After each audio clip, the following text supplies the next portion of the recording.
Good morning, everyone. Welcome to the video interview with Kyle Woodward. He's a candidate for sheriff at this upcoming November election. We're looking forward to hearing his answers as to a number of questions that we have. First question for you, Kyle. Being sheriff is not an easy job. Why do you want to be sheriff? Well, it really stems from a love for my community and how I was concerned about how the sheriff's department's being run. And when I looked at the candidates that were running, I didn't believe that they had what it took or what I wanted for my community. So I decided to kind of impart that role on myself and run and be the change that I had envisioned for it. Okay. What are your top three priorities for the sheriff's office should you be elected? Absolutely. My first priority is always going to be the safety of the community. Accountability and transparency within the sheriff's department itself, and the efficiency at which our tax dollars are being spent. Question 3. What are your thoughts on growth and how it will impact the sheriff's office over the next decade? What long-term planning would you recommend? So it's safe to say that I'm anticipating growth not only within our cities, but more importantly in the small and rural communities in our area that are the sole responsibility of the sheriff's department, and that they lack a dedicated law enforcement presence. We are already seeing the effects this is having with our current leadership in the Sheriff's Department, with the struggle to be able to hire and retain an adequate amount of deputies in order to ensure the safety and serve these communities. The negative consequences this is having for the residents of Kootenai County is not great, I can tell you that much. No, it's not. As we can already see, one of our biggest struggles is going to be staffing.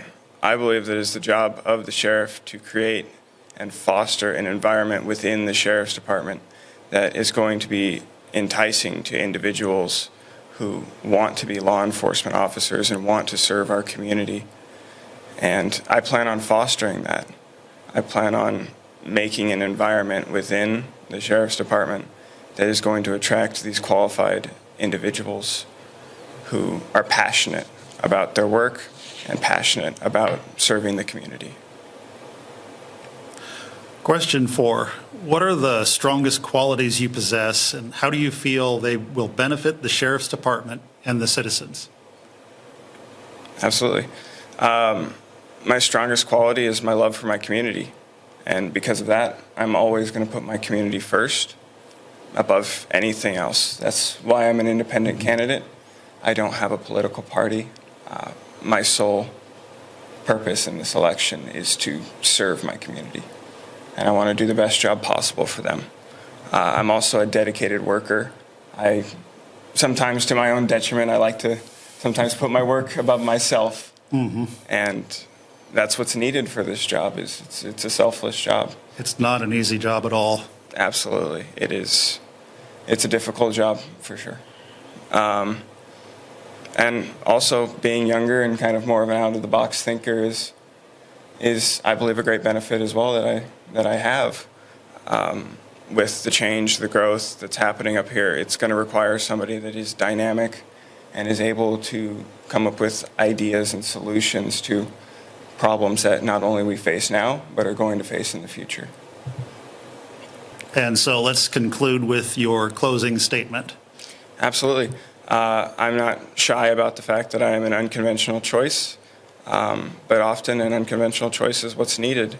If we look at our current situation where we've gone with the status quo, where they've been given a once-in-a-generation drop in crime, and we're unable to keep that momentum going, and crime has risen exponentially since then. Some of the outdated tactics continue to be used to no avail with crime. If you want the best for our community, we need to change, and I plan to be that change for our community. Thank you very much, Candidate Woodward. We really appreciate you coming here and participating in this video interview. And we want to remind everyone to get out and vote on November 5th. Thank you very much for watching. Absolutely. Thank you. Thank you for having me.